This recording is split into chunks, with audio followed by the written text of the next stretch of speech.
That's why I'm celebrating. She's so mean to me. All right, guys, let's see. Why is it not sharing?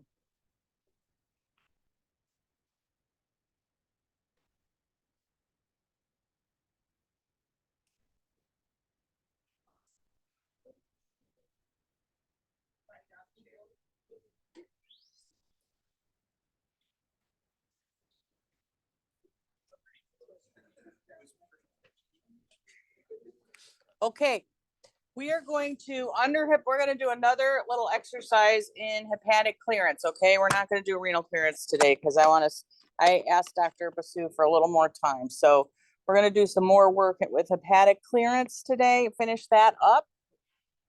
And then you'll have your little celebration over the weekend on it. Exciting, just on hepatic clearance. Okay. And then, oh, get my face on. And then on Monday and Tuesday, we're going to do renal clearance, and then you'll have another little celebration on renal clearance that week right before spring break, and Dr. Basu will just be here on that Wednesday to get things rolling before spring break. And then the second week of spring break, you have your second exam. And it's basically everything we've done plus the clearance. We did on the first exam, plus now you know the clearance stuff. Does that make sense to everybody? Right. And you'll all be able to drop one quiz because I'm giving an extra quiz. And they'll both be on your own. Oh, this is really low. On your, I feel like I'm two. Oh my goodness. Those will be on your own time, okay? Yeah.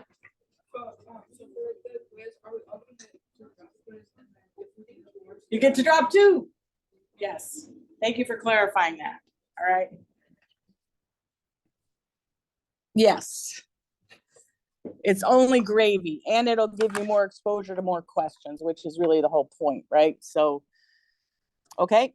You good, Will? Yep. Everybody good? Justin, birthday boys good? Do we have any birthdays on Valentine's Day? Is it your birthday? Everybody excited about Valentine's Day? I'm wearing my Valentine shirt. No, he's cooking for me. Uh-huh. I'll let you know. It's a surprise. He told me he's going to cook for me. I'm going to make dessert and a salad, and I'm making a wedge salad and little lava cakes with strawberries. So.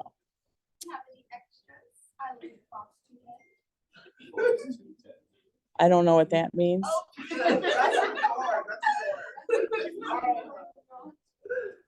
I bought him some cool, he likes to have whiskey at night, so I bought him some cool glasses. They were broken though.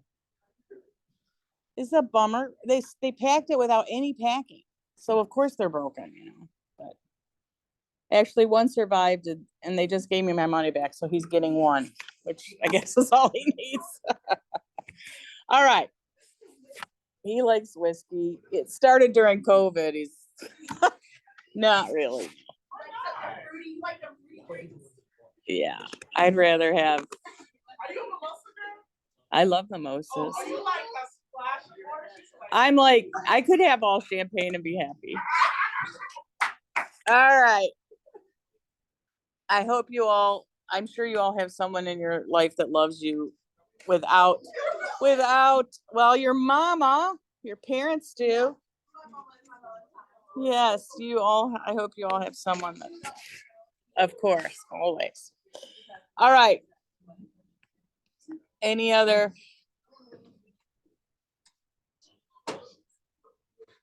Valentine's Day is a happy day unless, you're sad about love at the moment, which happens, but just got to push through it. My one son was telling me you can't go and just talk to somebody when you're out anymore. You can't do it, which is so weird because you have to meet like on Tinder or something or first or something. I don't know. Or Facebook dating, or a friend has to introduce you. Because he goes out every night, and I said, well, why aren't you meeting any girls? Poor guy, I'm always like, why aren't there any girls? Come on, and he's like, Mom, you just can't go up and talk to people. I'm like, really? Weird. All right. When I was your age, you could just go, it wasn't weird to go up and talk to people, Now apparently it's weird. And it would be kind of weird to like meet people on, well, we didn't have the internet, so there you go. All right. I know it's exciting to talk about that, but now we can talk about low extraction drugs and hepatic clearance. We'll mix in some love triangles just to make it a little bit about love. Okay. So what this is a chart that students seem to like and maybe helps them put it all together, what we're talking about here. Okay. So what is along the left-hand side are really all the things that could happen to cause drug and disease interactions. Increases or decreases in liver blood flow, increases or decreases in intrinsic clearance, and then increases and decreases in the fraction unbound in plasma. That's every question I ask you is going to be one of those things in some form. Okay? And then all these other things are things I could ask you, like what happens to FH, what happens to clearance, what happens to your CSS IV total, what happens to your CSS IV free? Do you want to change dose rate if given IV, right? I've asked you all these questions, right? Same thing for PO, CSS average PO, CSS average free given PO. Do we want to change our dose rate given PO? Here, do we want to change tau? In order to answer that, we need to know the volume and we need to know what's happening with the half-life. All right. Now I've blocked out these areas where there's binding changes because that's where things get kind of hairy. Okay. So let's do the easiest part first together, and then we'll go back and do the binding changes. Okay. Now, what do we know about low extraction drugs? What do you know? Clearance is approximated by, thank you very much, intrinsic clearance and fraction unbound, right? What else do we know? FH is approximated by 1, right? I give you this on your equations, but when you do these problems over and over again, you're going to start to know this, right? So now let's go through here and say, what's going to happen if we have a decrease in Q? What will happen to the fraction that escapes that first a pass effect for a low extraction drug that's restrictively cleared, God bless you, if there's a decrease in Q? What will happen? Well, really nothing changes FH, right? So I'm going to say no change here. So you can say increase, decrease, or no change. So that I'm just being totally lazy and just making a dash, meaning no change, okay?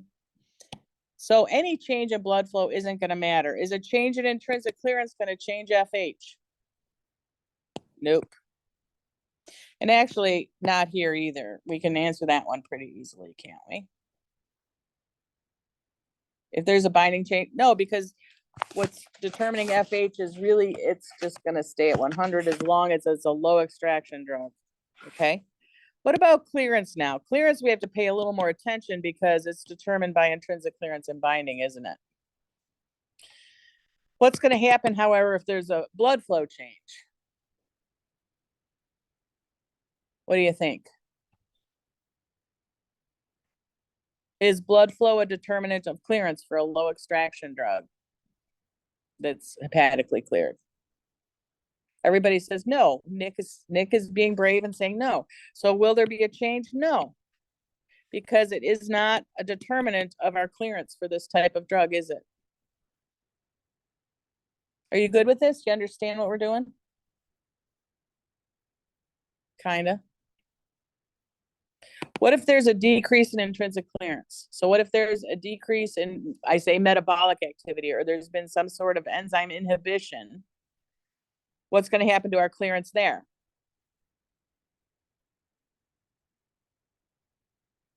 I heard decrease. Do you all agree? Yeah, so if our intrinsic clearance decreases, so will our clearance, right? And vice versa. How about binding? What if our binding, I said I wasn't going to do it, but I am going to for the ones that aren't too hard yet. So if there's a decrease in our fraction unbound, which means it's become more bound. So that's what happens when we throw in AAG for a drug that's bound to AAG, right? The fraction unbound decreases. What's going to happen to our clearance if we have a decrease in fraction unbound? You all good with that? Are you following what I'm doing? Do I need to try to explain it in a different way? You're all good? Now, what I don't want you to do when we finish all of this chart is I've had students come in on the day of the exam and they've memorized the chart. First of all, you could mess that up pretty easily because there's a lot of different squares here, but that's going to take you a lot of time that you need to be spending on the exam. But what I do think is good is you can ask yourself a question by just shutting your eyes and pointing to a square, and that's a question, isn't it?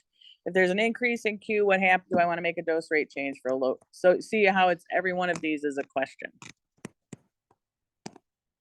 Okay. Now, what's going to happen to our total concentration at steady state if we're given the drug IV? So here's CSS total if we give it IV.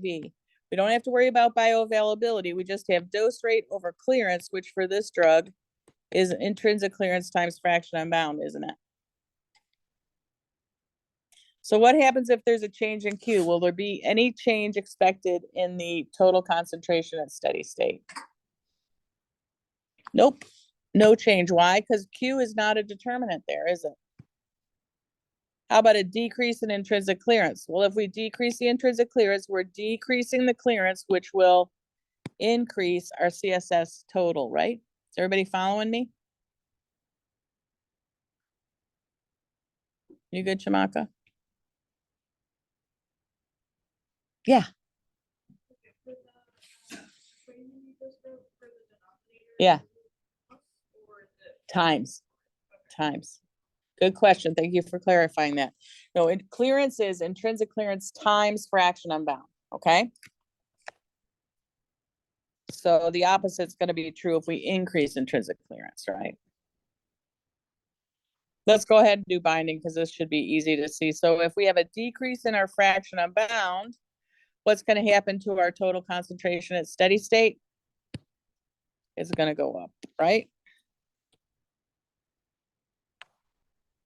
Everybody seeing this? Does it make sense?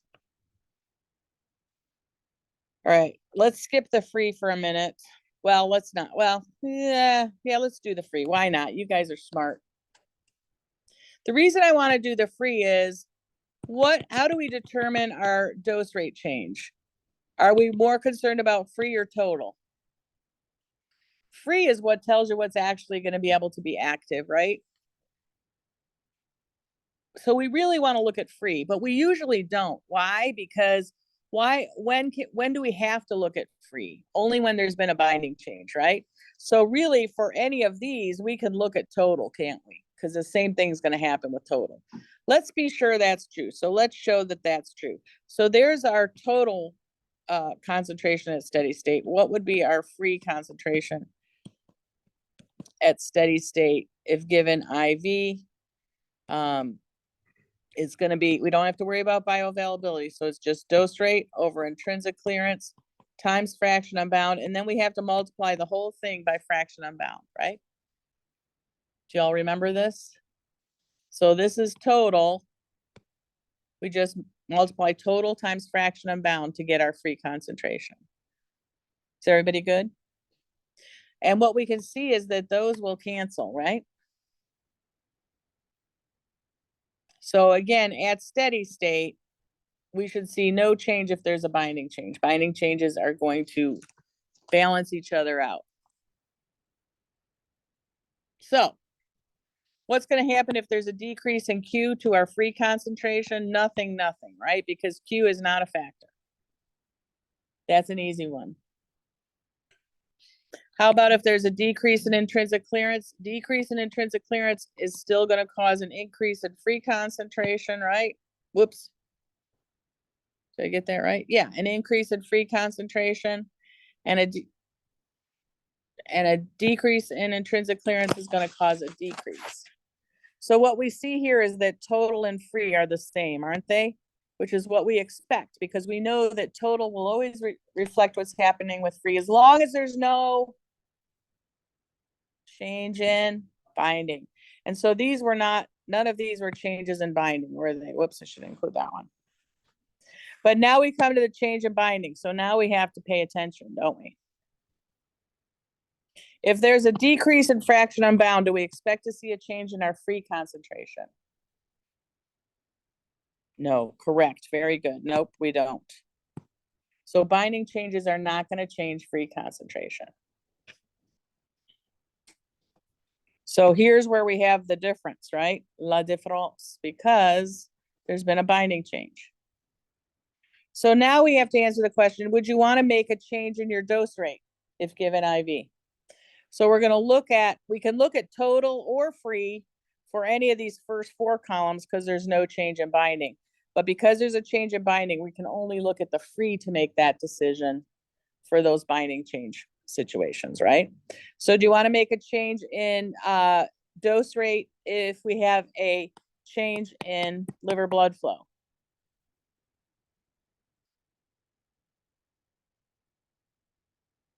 Anybody? No. Very good. So because again, this is just, it just is irrelevant, right? Because it's not the rate limiting step. The rate limiting step, remember, this is our rusty dairy. So the milk can all be coming in, but it's not going to come back out until the dairy deals with it, right? It's the rate limiting step. How about a decrease in intrinsic clearance? If there's a decrease in intrinsic clearance, we look here, and yes, there's an increase in CSS average for either total or free. So we're going to want to decrease our dose rate, right? We're going to want to give less drug, and vice versa. Is everybody good with that? Good.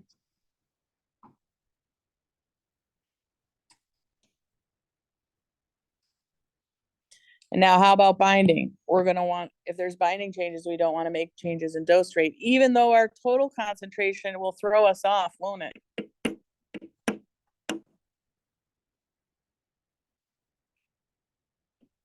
Yeah, you guys okay with that? All right. Now let's look at oral. Okay. So now we have to add in our bioavailability, don't we?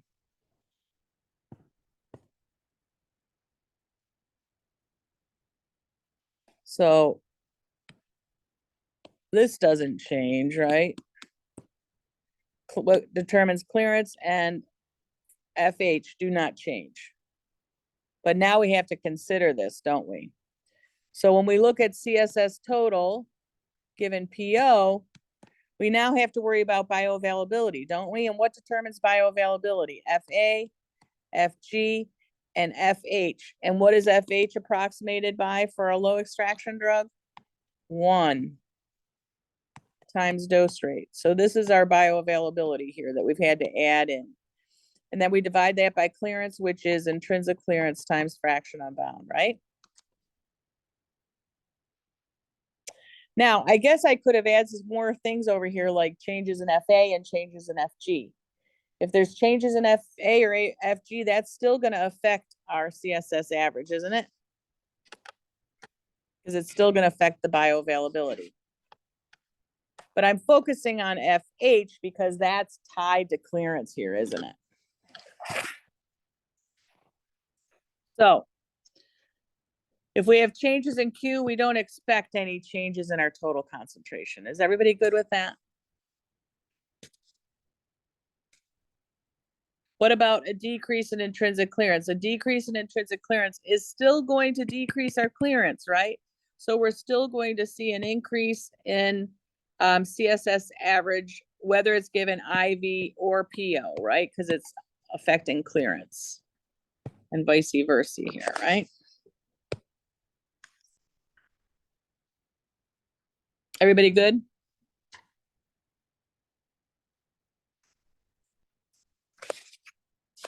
And what about changes in binding here? So if our fraction unbound decreases here, it's still going to decrease our clearance and therefore increase our CSS average if given PO. So what this tells us is there's no route difference. There's no route difference or route difference, right? They're the same.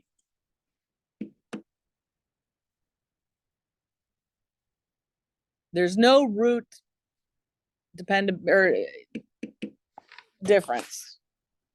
You don't have to know by which route the drug is given to be able to figure out what you're doing. Of the same response. So now what's going to happen to free? We can multiply this whole mess times fraction unbound, and now this is free concentration, right?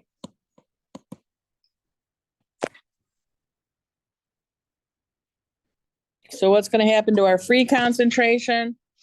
Well, again, Q is really not a player here, right? Q is not involved.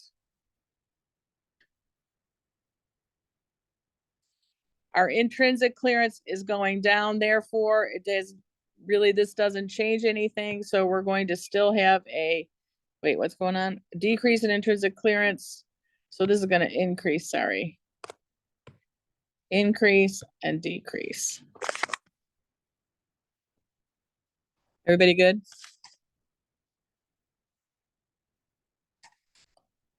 Now, what about if there's binding changes? Again, don't these cancel? Just like they did before. So again, no change. So there's no route difference at all here. No route difference. Do we want to make a change in our dose rate if given PO? We look at our total for the first four. We can tell what we want to do, right? And that follows for free or total because no binding change. However, we have to be careful at what we look at when we have binding changes. We have to look at the free concentration when we have a binding change. Okay. You loving this, Eden? What do you think? Yeah, loving it. Good. I knew he would. All right, so now we're going to switch gears and talk about dose interval. So in order to determine dose interval changes, what do we have to look at? We have to look at changes in K and half-life, don't we? And I kind of love the idea that tau follows half-life. It kind of just makes things can skip some steps, you know, but I want you to understand why. That's why I spend a lot of time so that you know why. So in order to figure out what happens with half-life, we need to know what happens with volume first, don't we? We already know what's happening with clearance. We've already determined that. But what's going to determine volume? Well, if you remember, VSS is equal to VP plus VT times fraction unbound in plasma over fraction unbound in tissue, right? And we're going to really focus on this part of the equation. We're not going to worry about this. This is a physiologic volume. It should stay pretty steady unless they're having acute bleed and are bleeding out. And in that case, you're not going to worry about kinetics much, right? Because they are going to die soon. So I say that kind of being funny, but not really. But you don't have to worry about volume. That's why you don't really need to worry about it. So what's going to happen with VSS? What's going to happen if there's a blood flow change? Can you see this? I'm going to rewrite it.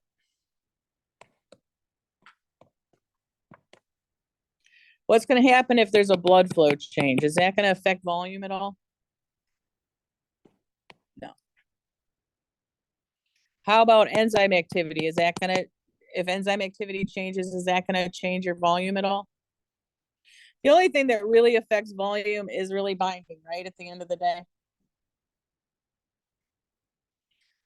So if there's a decrease in the fraction unbound in plasma, what's going to happen to our volume? It's going to decrease and increase, vice versa. Opposite, right? I could also put in here what's going to happen if you have changes in FUT. I asked you that on the midterm. What happens if there's a change in FUT, didn't I? So you need to be able to answer those questions still, don't you? All right, so now that we know what's happening with volume, we want to know what's happening with half-life, okay? So let's bring this out to half-life. So our half-life is equal to 0.693 volume, which we're using VT times fraction amount of plasma over fraction amount of tissue. Now, a lot of people ask me, well, why don't you bring this down to the denominator? Well, I don't, because I like to remember that this is volume and that this is clearance in this case, so that you can understand what's actually changing.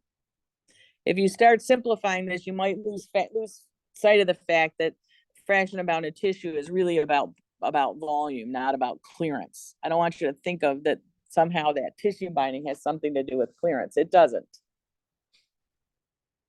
Does that make sense to everybody? That's why I like keeping them the way they are. So what's going to happen if there's a change in Q to our half-life? Nada. What's going to happen if there's a decrease in intrinsic clearance? Well, our clearance is decreasing. We know that. We knew that our clearance was decreasing, but there's no change in volume. So our half-life is going to increase, isn't it? If our clearance is decreasing and our volume stays the same, we're going to have an increase in our half-life. Everybody good with that? And vice versa.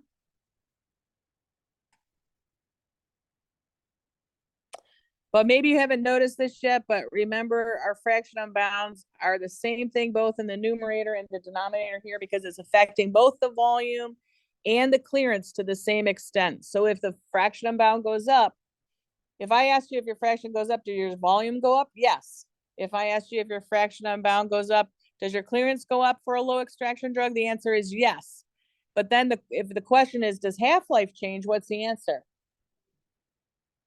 No, because those both are changing to the same magnitude, aren't they? They're both going up, but they're canceling the effect of that out. So there's no change in half-life with binding change. Tricky. So do we want to make a change in our tau? Well, we can just look at what happens with our half-life, right? It follows our half-life. So in these cases, the only time we want to make a change in tau is when there's a change in intrinsic clearance. Now, don't memorize that, because you might forget that we're talking about just low extraction drugs. Because as you might guess, when we get to high extraction drugs, it's a totally different ball game, which is why we have to figure out if it's a high or low extraction drug to begin with. Okay? You ready to take on the high extraction drugs, which is very much harder? What? How could that be? Just wait. So now you have a bunch of questions you can ask each other when getting ready for the quiz or the exam. Just shut your eyes and find a square. So I found this square. So you've got a drug that's a low extraction drug, restrictively cleared, where there's an increase in blood flow to the liver. Do you want to change the dose rate if it's given PO? That's your question, right? This really is pretty much all the questions I can ask. Please don't memorize a table, because that's stupid. Plus, you're never going to be able to answer anything at all without writing out a whole table, which, And you're going to forget it as soon as the test's over. Or at least I would. Maybe I shouldn't tag you with my limitations, but right, why can't I advance this? Probably because it's, God bless you.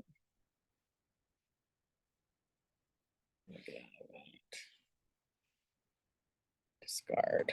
Okay. Oh, I guess I had this all, but I think it's easier just to do it. Okay, so now we're going to do what I said like is the harder one. High extraction drugs, non-restrictive clearance. What does high extraction tell you? What's clearance determined by? Thank you very much. And why, Chamaka? Okay, good. Does anybody else? It's the rate limiting step, right? This is our shiny dairy where everything's going great in the dairy. So the rate limiting step is getting that milk into the factory, right? Getting the drug to the liver in this case, right? Are y'all good with that? What do we know then about FH, which makes our life a pain in the neck for this? We have the first pass effect, right?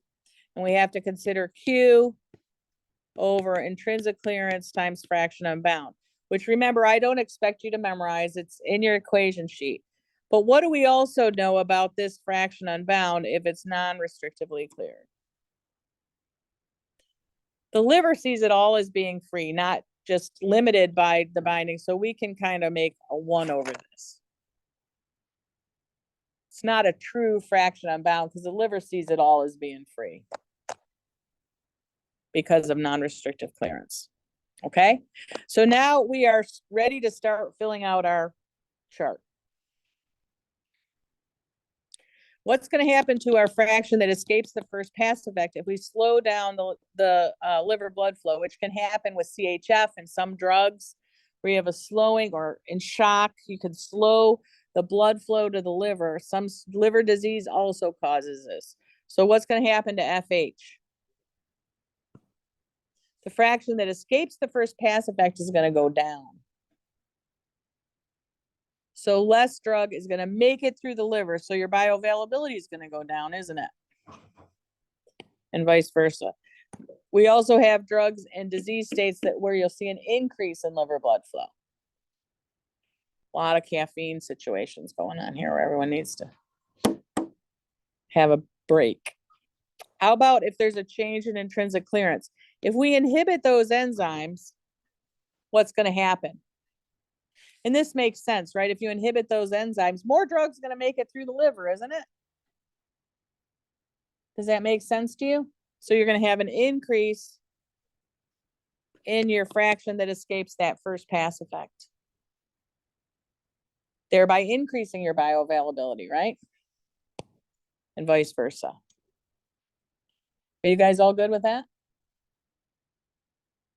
What happens if there's a change in binding? This is kind of a tricky one. Do we care? No, very good. You guys are so smart. No, we don't care. The liver sees it all as being free anyway. Okay. How about clearance? Well, clearance is pretty straightforward. It's just liver blood flow. So it's going to follow liver blood flow, isn't it? And none of these things are going to matter. Yeah, Chamaka. The intrinsic clearance, the enzyme activity, because remember, this is the one that's got really high enzyme activity. So unless it changes it so much that it becomes a low extraction drug, as long as it's a high extraction drug, it's going to really, the rate limiting step is still Q, no matter what you do. Does that make sense? Now, it is possible if you wipe out all your enzymes, it's no longer a high extraction drug. Because remember, it's all based on the relationship between these two. And for a high extraction drug, this is so much higher than the blood flow because the blood flow is the rate limiting step. Does that make sense? Great question.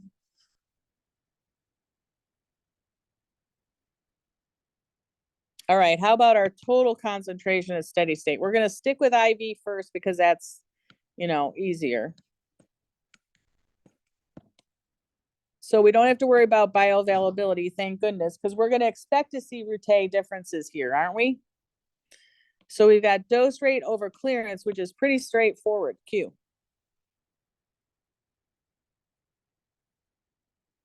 So the only time we're really going to see a difference is when there's blood flow changes. And obviously, if our blood flow is going down, our total concentration will go up and vice versa. And then we won't see any other differences here now, will we?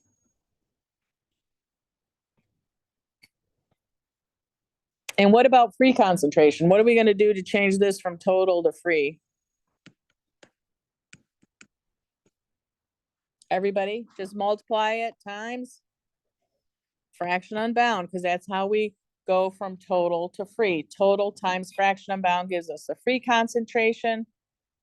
So again, now the only things that will matter are changes in Q or changes in binding, right? So if our Q is decreasing, we're still going to see an increase in free, right? And again, we can always rely on the total concentration to tell us what to do as long as there's been no change in. Right. If I said that enough that you get that that's an important idea. Now there's been a change in binding. So what's going to happen if there's a decrease in fraction unbound, we're going to see a decrease in our free concentration. So you notice here, these are different. Again, because we have to pay attention when there's a binding change, don't we? We cannot look at total to tell us what's happening with free reliably if there's been a binding change, right? All right, so you guys all tell me, I'm not going to tell you, what do you want to do as far as a dose rate change if given IV for a high extraction drug, non-restrictively cleared, if there's a decrease in liver blood flow? What do you want to do with the dose rate? Everybody? Decrease and increase. Is everybody feeling confident about these now? How about if there's a decrease in intrinsic clearance? What are you going to want to do? Well, we look here, and so what do we want to do with our dose rate? Nothing, right? We're leave it alone. Now, what about if we have, what do we want to do with our dose rate if given IV to a high extraction drug that's non-restrictively cleared? If there's a decrease in fraction unbound, an increase in binding, what are you going to want to do? Everybody?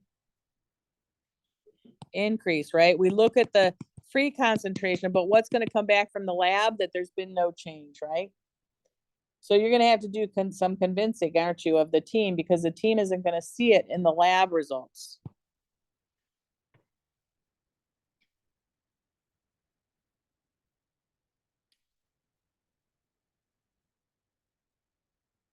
And this kind of information may just help you figure out a mystery,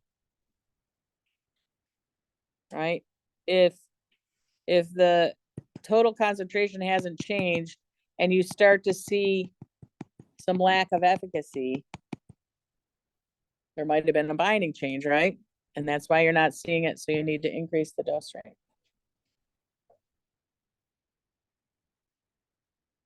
Now, how about if it's given oral? So this is a pain in our neck, isn't it? Let's do the pain in the neck. So now we have to not only consider dose rate, but we have to consider bioavailable dose rate, don't we? Because we're giving it orally. So we have to think about FA, FG, and FH. And FH is no longer 1 like it was for our low extraction drug, but it's Q over intrinsic clearance times really 1, right? That's that weird fraction unbound that the liver sees, and then multiply that times dose rate. We have to get rid of this for a minute. What am I doing?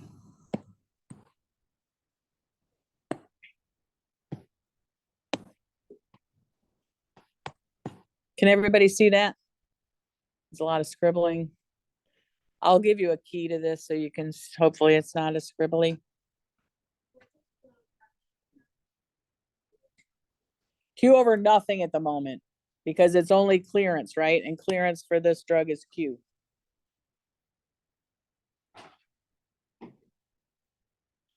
Good questions. Thank you. All right. So again, if we have a decrease in Q, we're going to see that the clearance decreases, right? But what else is decreasing?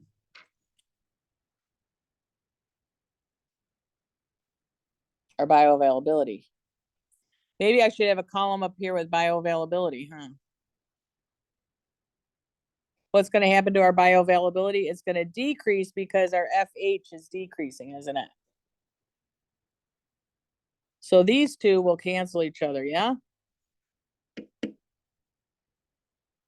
So we're going to see no change if there's blood flow changes. Because it's going to slow clearance and slow bioavailability. So you're slowing both drug in and drug out, decreasing both drug in and drug out to the same extent, right? What if there's a decrease in intrinsic clearance? Well, a decrease in intrinsic clearance is going to increase FH, not going to change clearance. It's going to increase our bioavailability because it's increasing FH, which maybe, let me write this out better because Lord knows I can't even read my own scribbling.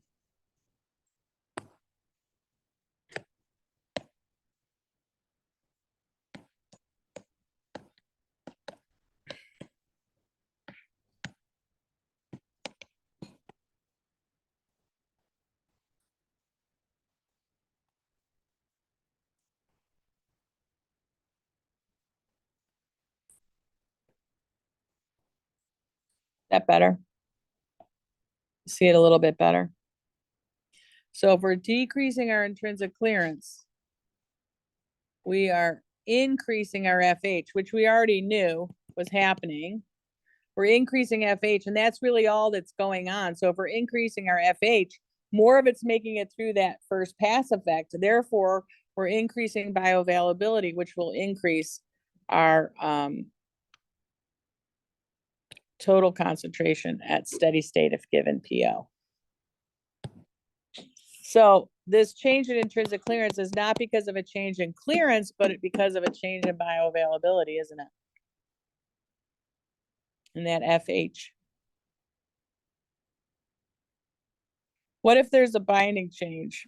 Binding is not a factor in our total concentration at steady state there, so.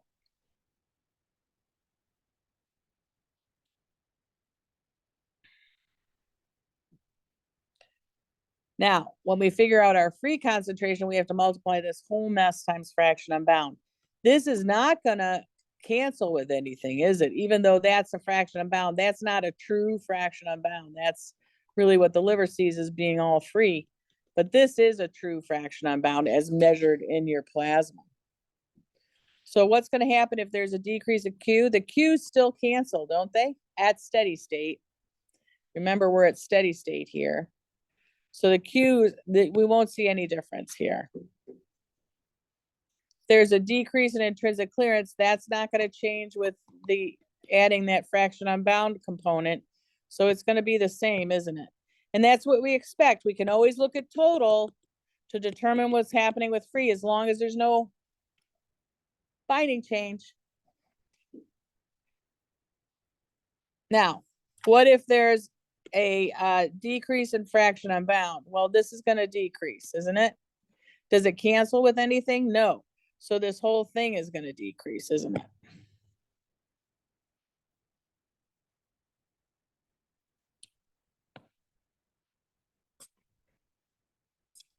Again, we cannot rely on that total concentration to tell us what's happening with free if there's been a binding change. Yeah, but oh no, sorry. Oh, this is up. Thanks, Ben.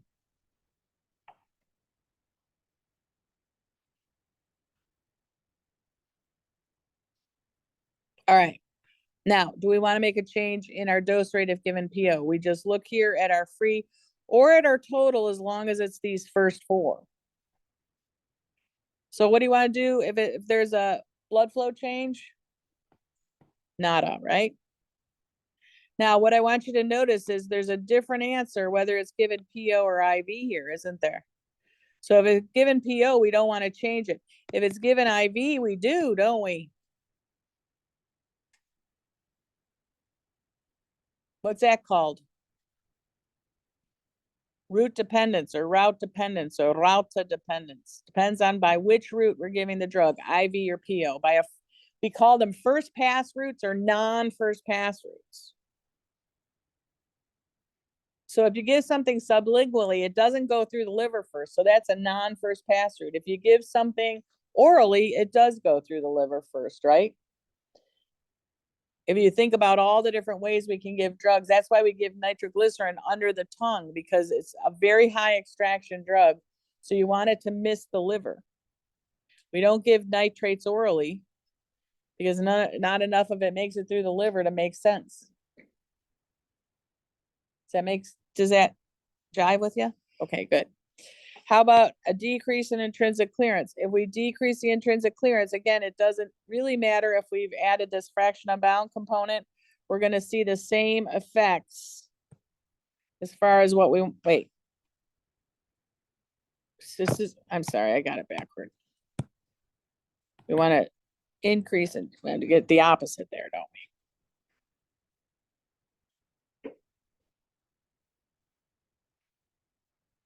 So again, if we want to change the dose rate PO versus wanting to change the dose rate IV, they're very different, aren't they? We see route dependence again. Now, how about our binding change? If there's a decrease here, we're going to want to increase here. You don't actually see a route dependence.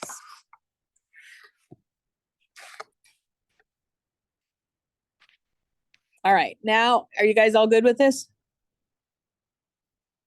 Justin is, so I'm good. Then we're going to move on, all right? Justin's good with it, so am I. We're going to move on and do, finally, what do we want to do as far as interval changes? Well, what's happened with volume? Volume is about fraction unbound. Oh, it's time to go. All right. You guys, hopefully you can do all this. So this is no change, no change, no change, no change. Increase, decrease. Half-life, what's going to happen with half-life? We have to then put Q here. There's no canceling out, right? So if there's a decrease in Q, we're going to see an increase in half-life and vice versa. Intrinsic clearance isn't really part of it. If there's a binding change, we're going to see changes in volume and therefore changes in half-life. Not because of clearance, but because of volume. Do we want to change our tau? There we go. All right, I'll post all this for you. I think I posted that quiz and I'll post the exam for you. If we make it due at midnight on Sunday, does that work? 11:55 on midnight? Okay, great. Thanks, guys.